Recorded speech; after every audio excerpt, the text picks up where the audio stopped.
Hi, I'm Kevin Harrington, I'm Samba Bachili. Nina Vaca, Chief Executive Officer of Pinnacle Group. an original shark from the hit TV show Shark Tank. CEO of ADS Group.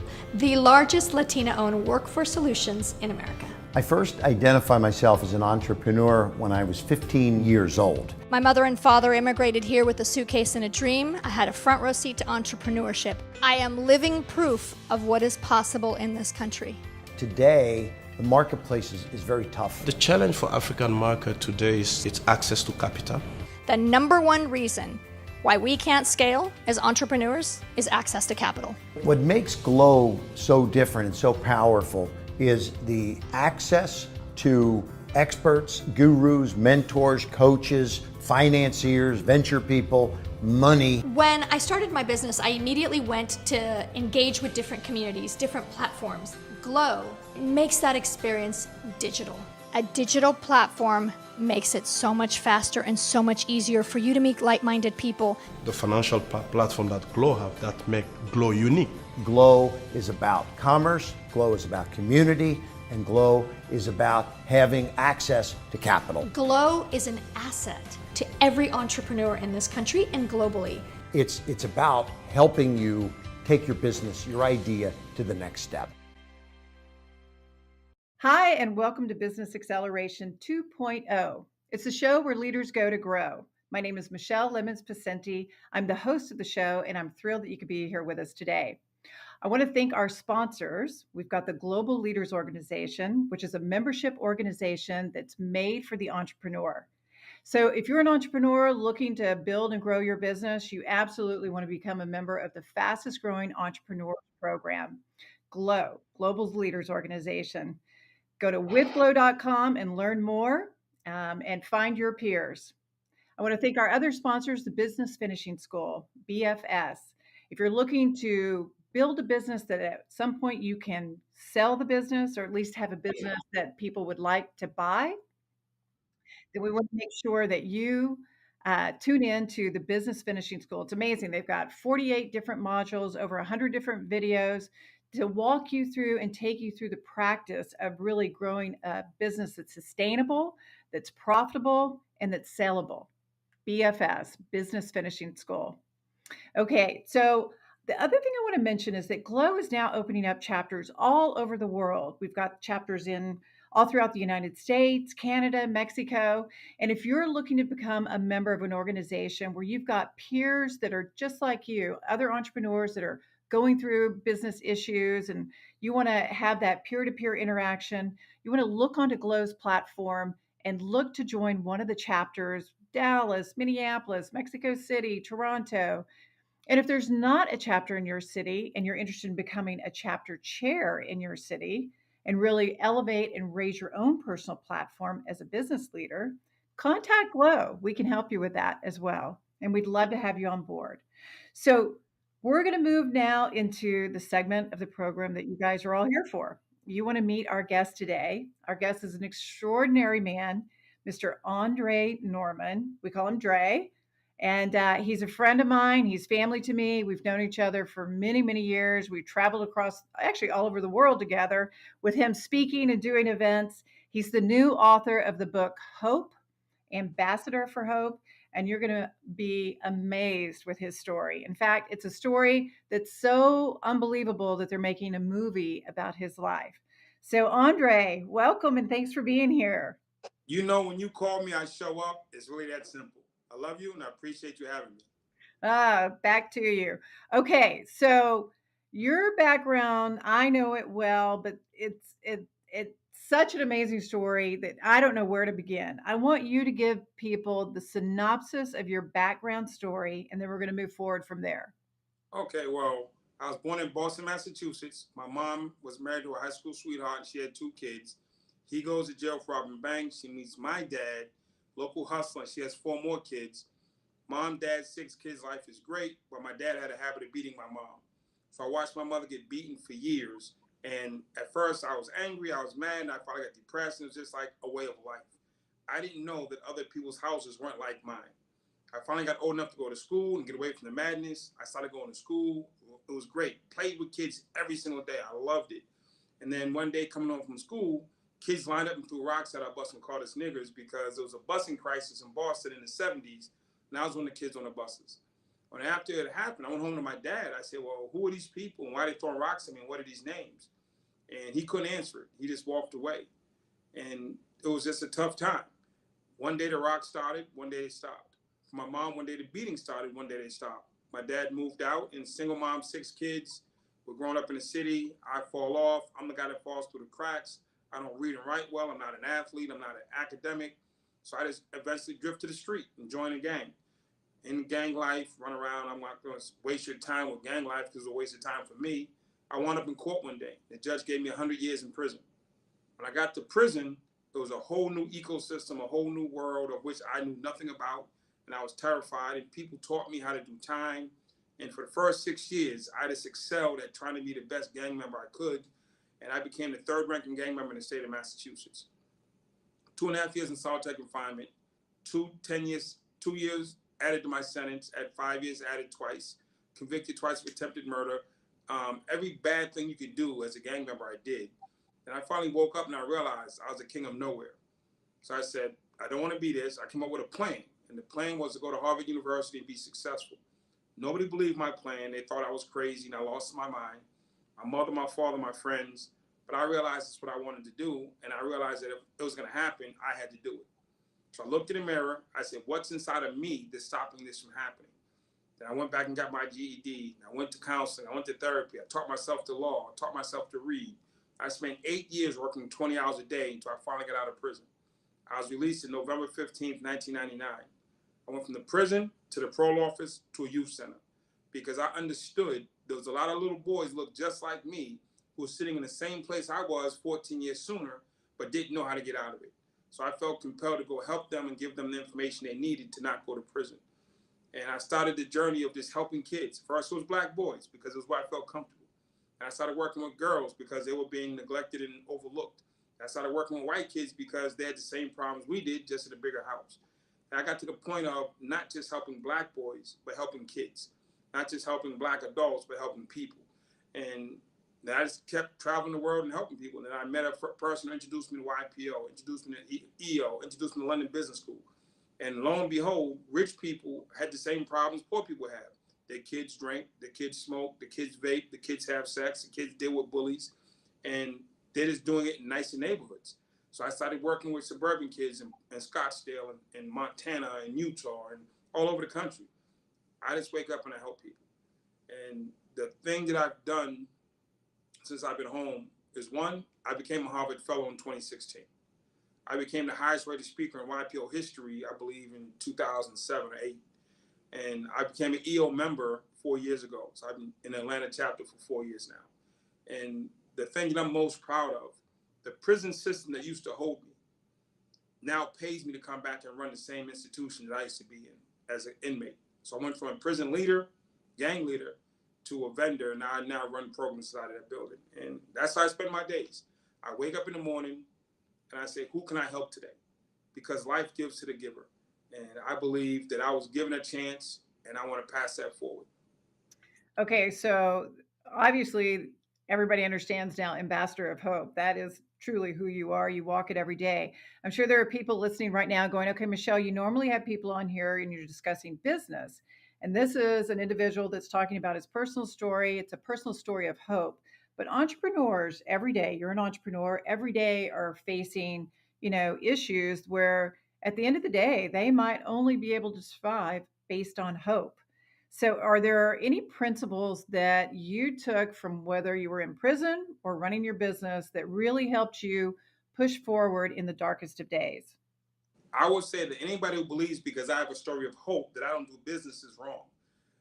For one, I run an extremely successful business. I'm an EO member, not just an EO speaker. So I run a multi-million-dollar business myself. And there's 2 things that I learned. There's doing what you do, then there's the business of doing it. So for me, there's helping people, and then there's the business of helping people. I was just contracted or hired on by a company called CECP.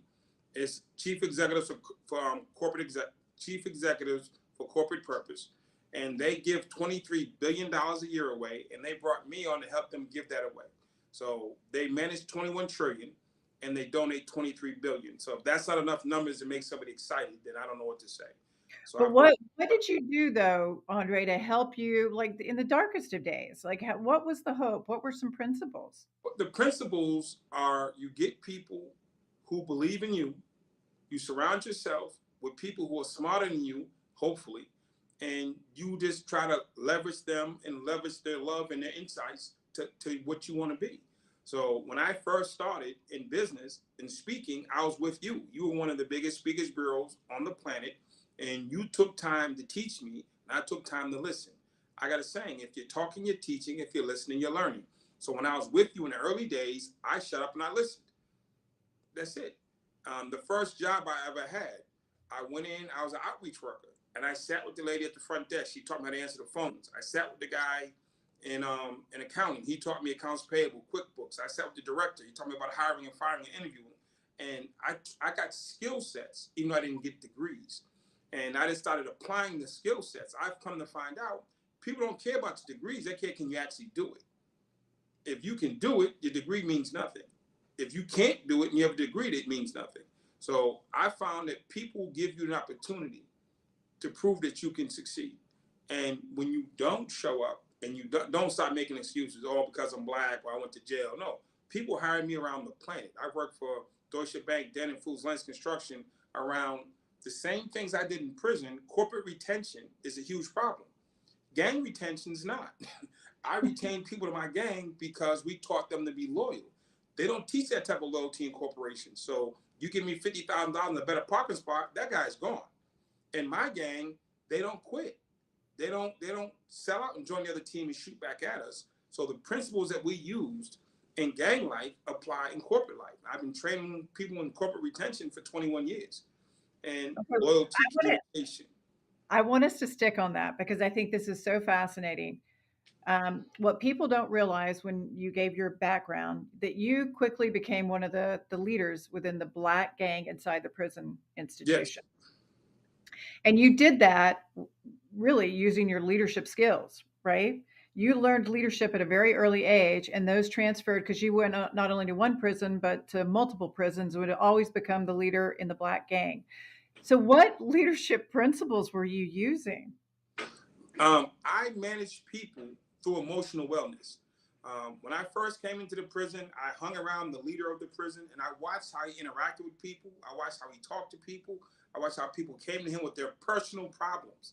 There's nothing greater than your personal problems. So you can't read and your mother wrote your letter. Your daughter's graduating high school, you don't have money for flowers. It's your mom's birthday, you don't have a gift. So everybody had personal problems that was actually weighing them down more than anything else professionally.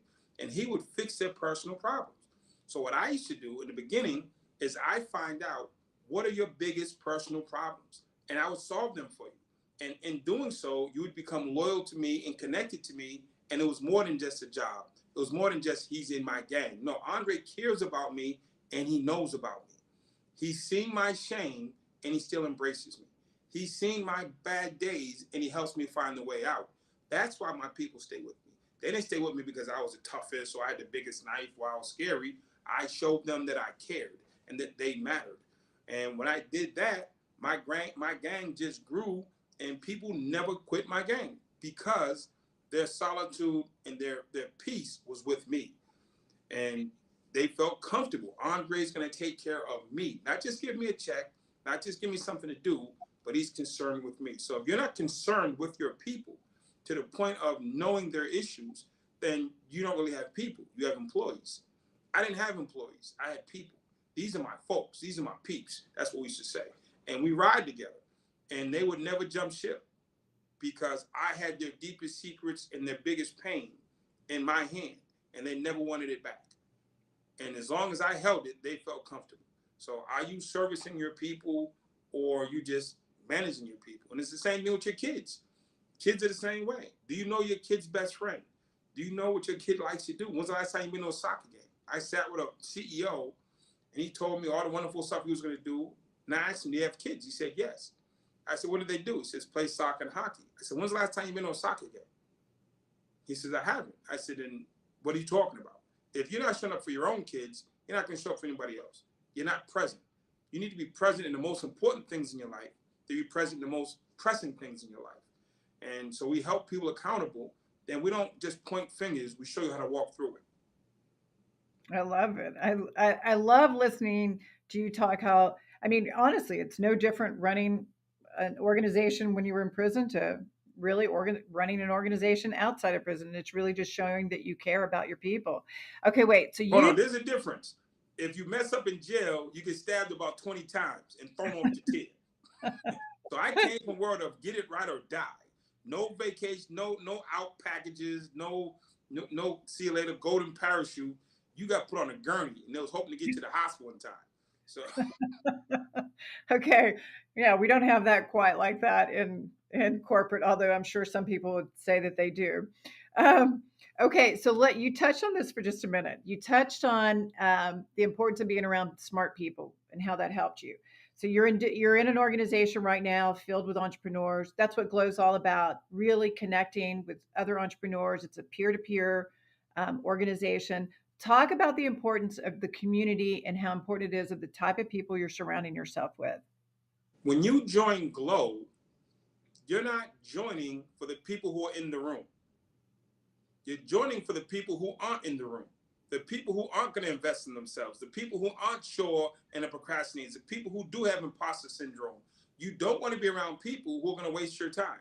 You go to do a project with somebody and you find out 3 months in that they can't execute. They find out 3 months in that they're not solving. They find out 3 months in they don't have the capacity. So simply being in Glow is going to put you around people who can execute, who are committed, and who actually want to get stuff done, not just sitting home thinking about it. So it's super important that you don't waste time with people who aren't ready. They're not bad people, they just aren't ready. And I don't want to spend time with people who aren't ready unless I'm doing a seminar for people who aren't ready trying to get ready. When I want to do a deal, I want to know the person on the other side of the table has the capacity, has the experience, and knows how to execute. That's the important part about being in community. You can try to go it yourself and you're going to run into 10,000 problems. But being in community, every problem you've ever had or going to have has already been had. Every situation you're going to come across has already happened. Well, minus COVID, but stuff like that, catastrophic, is there. And having people, we were together in Dallas at a Glow event, and I've used this for like the last 5 years. Somebody said to TD Jakes, how does somebody like me get to somebody like you? I have all this stuff. How do I convince you that it's good? He said, don't you tell me, get somebody that I know and trust to tell me. I was like, wow. So all the people I try to do business with, I don't go straight at them anymore because they're the source. I go to somebody that they know and love and that they trust, and it's so much easier access and so much more time available, and I convince them of what I can do, and I show them of what I can do, then they carry the message back. I I love no it. longer go direct to people anymore. And that was from TD Jakes. Yes, that was a Glow That was a event. Glow seminar we did in Dallas with TD Jakes. Because Yep. someone asked that one question. That one question that I heard has been with me ever since. I don't remember anything else, but sometimes it's not how many notes you can take, but what you can take that you can be actionable on. Okay, so here's my next question for you. So now you're running your business, you're managing people, you've got a staff of employees. What's different for you today than when you were managing the gang? And then what's your big hurdle that you stay up at night thinking about how to solve? What's the biggest issue for you right now? Well, the difference between I actually manage some of the same people. One of my businesses is I run prisons now. So I run prison programs across the country. So I have former prisoners and former military people who work for me, and having to sit with people that I thought didn't like me. So I sit with the commissioners of corrections. I sit with prison guards. I sit with judges and district attorneys. And I'm seeing life from their side, which makes me have to say, Dre, you had it wrong for a long time. It was so easy when I was in prison to say people don't care, or they hate us, or they're racist, or they're bigots, or they're just evil, and they're just hustling money off us. But now that I sit with them and I see it from their side, it's like, wow, it's not just their job. They're trying to be helpful from the best way they can. So one of the biggest challenges for me is just accepting that I was wrong for many years. Pride is a horrible thing. and get you in trouble. So I try to just tell the truth that I was wrong in a lot of instances. There are individuals, but the system is not looking to devour me. And one of the things that keeps me up at night, if I don't get this right, somebody dies. If I don't get this right, somebody doesn't pay their mortgage. If I don't get this right, what's the purpose of my life? I mean, this is my life's work. Some people do widgets.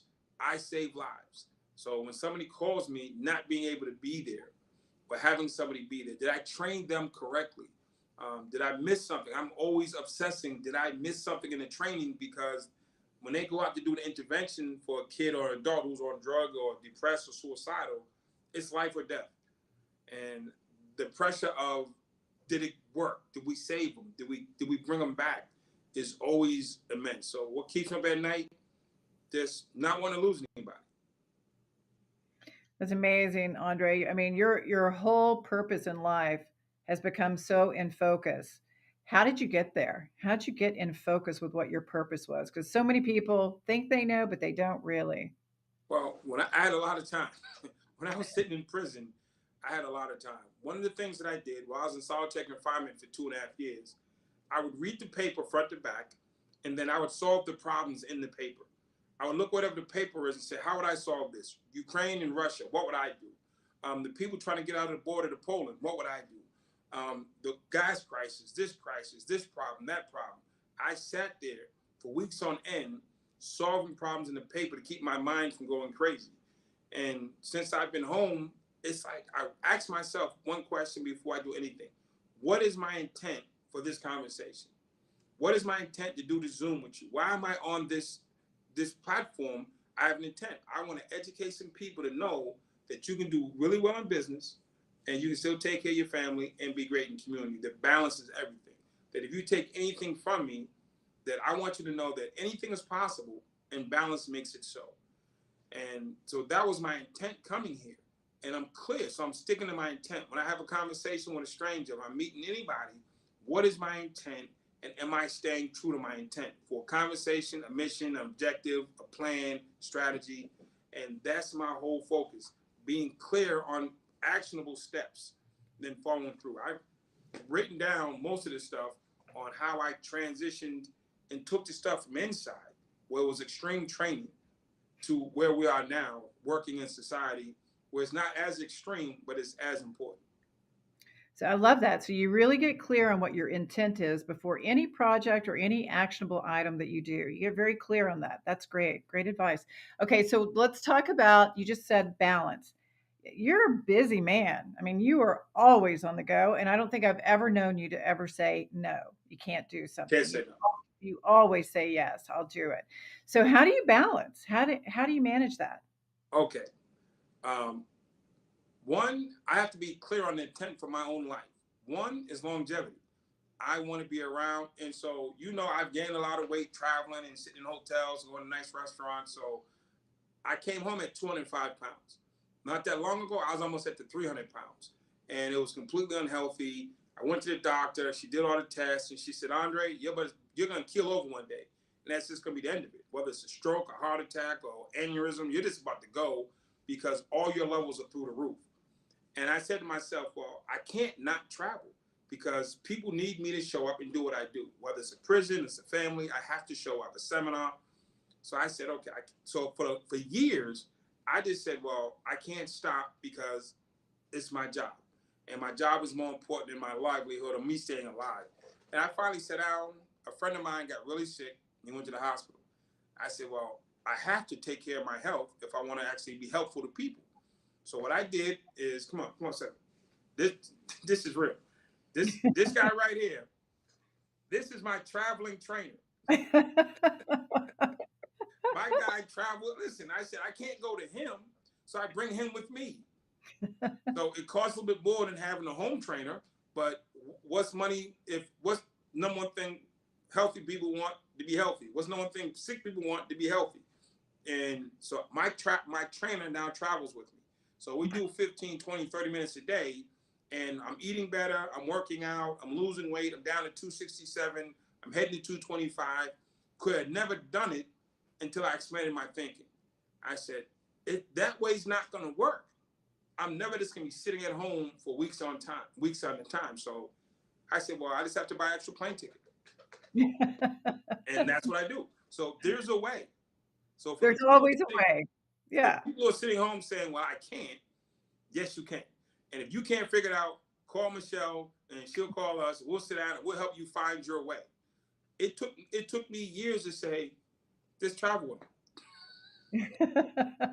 Okay, Simple so shit. let's talk about you in your business. All right. So you figured things out personally and you started moving in the direction with your purpose. But in regards to your business and scaling your business, if you could have done things a little bit differently with your business, what would you have done differently? I would have started charging sooner. I had a problem of feeling guilty about charging people for helping them. And I never said hospital charge, schools charge, everybody else charges. I just had a personal dilemma with that. What I did to get over the dilemma is I hired somebody to send the invoices out. I can't send out an invoice. I just can't do it. So for years, I would not send out invoices. I would do stuff for free. And I would do stuff at less the cost, thinking I'm making it better. Till people started explaining to me, Andre, would you buy a $2 car? I said, no. And nobody wants to buy a $2 speech. It just gives the appearance of not being worth it. And so listening to the hard critics and the hard lessons from my mentors around how do I move forward in my business. So I was trying to listen to my mentors sooner or ask different questions sooner, not just rely on being phenomenal or impactful or articulate or whatever. I should have went and turned this into a business sooner. And by doing it to a business sooner, it's not about I would have made more money, which is true. I would have helped more people. Mm-hmm. I helped less people doing it all myself versus creating systems and hiring people and helping more. So if I could redo it, I would have created the structure of my business back in 2000 and been clear on my intent, the outreach and growth, not seeing growth as a bad thing, scaling. And I would have helped way more people. And I would have a whole system of helping people right now versus the system that I do have should be 10 times bigger, should be 10x. So from what I'm hearing, then it's really putting a valuation on your time. I have a mentor, and I want to talk about mentors in a second because I think you should always have mentors, no matter how successful you are. And my mentor told me, he said, come up with what your price is for the hour, like whatever that price is. And when people say, would you go have lunch? Can I go grab, take you to coffee? You need to ask yourself, is that worth whatever that dollar amount is you're saying you're worth per hour? Is it going to be worth it for you to go and sit with them for that hour? Is it going to equate to that amount of money? Which I thought was great advice from my mentor. But let's talk about mentors. So you said you've got mentors. Where did you find them, and how did you determine? Did you ask them to be your mentor? What did you do? My first mentor was an Orthodox Jewish rabbi. His name is Natan Schaefer. I met him because I saved the guy from being bullied, who happened to be Jewish. I didn't know it. And I saw that same guy later on in the prison. I stopped by to say hi. And he introduced me to his mentor, which was the rabbi. Me and the rabbi just hit it off. I didn't know what a rabbi was. He was just like a white guy who was really smart and cool. And he had the greatest stories, the greatest heart, the greatest teaching. So I studied with him.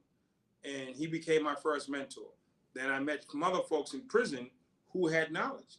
There's some guys doing life sentences who were really smart. And I just never thought to ask them for the type of help that I wanted. Most people stay in prison 10, 20, 30 years. They never ask a God, how did you stay free your whole life?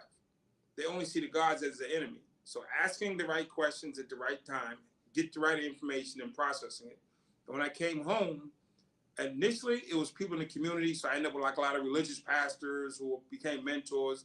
Then as I started moving forward into business, I started making business mentors. And the thing about a mentor, and the crazy thing, most of my mentors are white. And I have a handful of black ones. I say, how do you have non-black mentors? I say, for me, a mentor has capacity. They care. They have character. They have consistency. They're there. You know what I'm saying? So these are things that matter to me, that you care about me, you're consistent, you have capacity, that, you know what I'm saying, you have character, you have integrity. And those are the people I started looking for to help me be better. And one of my mentors, they were going to make me warden of a prison. And I went to my mentor. I said, "Oh, they're going to make me warden of a prison." Never before has a gang leader become the warden of a prison. He let me tell the story, and then he said, "No, Dre, you can't be the warden." I said, "You know what you're talking about." And we went back and forth. Then he finally said to me, "Andre, 95% of what a warden does, you don't want to do. It's all meetings and logistics and strategies and legal stuff. You want to go talk to people. That's not what a warden does. And if you take that job, you lock yourself in, you can't scale. Go take the 5% of what you do, create into a program, and it's scalable and go across the country. But if you take that warden job, you're going to be in one place at a time, and you're going to hate it." He told me no. He told me to be quiet, and he let me ramble. Then he gave me the truth. And because I love and respect him, I'm not a warden, and I have a scalable program in multiple states. And So therefore reaching many more people, right? yeah, helping more people.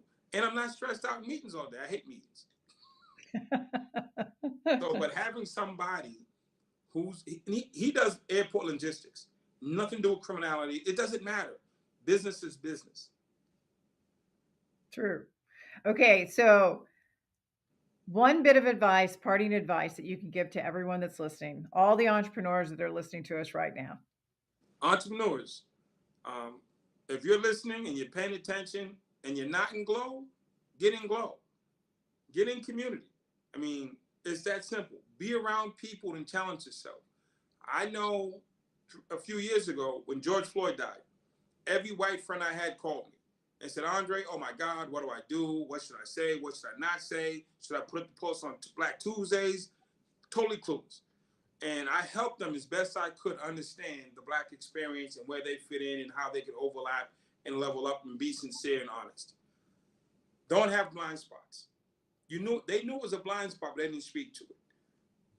You all have blind spots. We come to community not so we can make each other feel bad, but we can help cover up and uncover the blind spots so you can proceed forward and progress in whatever you want to do. So please, whatever community you're going to join a community and let people help them remove your blind spots so you can be the best version of you that you can be. And in closing, I would say, don't forget your kids. Mm-hmm. Don't forget your kids. I mean, my son called me 15 minutes ago talking about some girl he's dating and asking me girlfriend advice, which is new. He used to call his mom. But I'm available. And that was the best call I got today. And your kids count. We do this for our kids. There's nothing worse than a sick child. There's nothing worse than a kid on drugs. There's nothing worse than a kid wanting to commit suicide. That is a prison that I never want to see the inside of. And I don't want any of your members or listeners to ever see the inside of a prison cell based on their, not literally, but the prison of being locked in that world of your kid suffering. That is prison far beyond anything. And Glow is about business. It's about helping. It's about entrepreneurship, but it's about family too.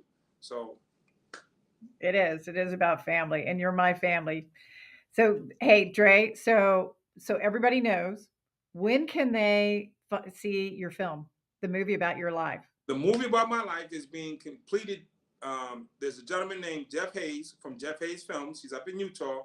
We finished shooting. We're doing all the editing. They're doing the sound editing right now. So that should be done in the next couple of weeks. So I would say early June. It should be probably on one of the platforms, Hulu, Netflix, one of those major wonderful platforms. And you will see the Andre Norman story.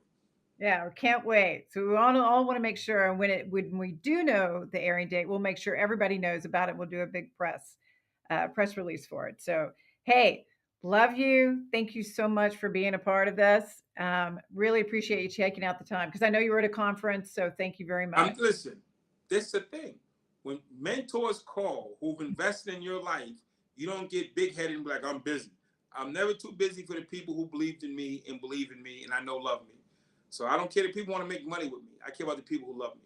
Because at the end of the day, that's all that matters. And that's all I have. So I love you. And shout out to the fam.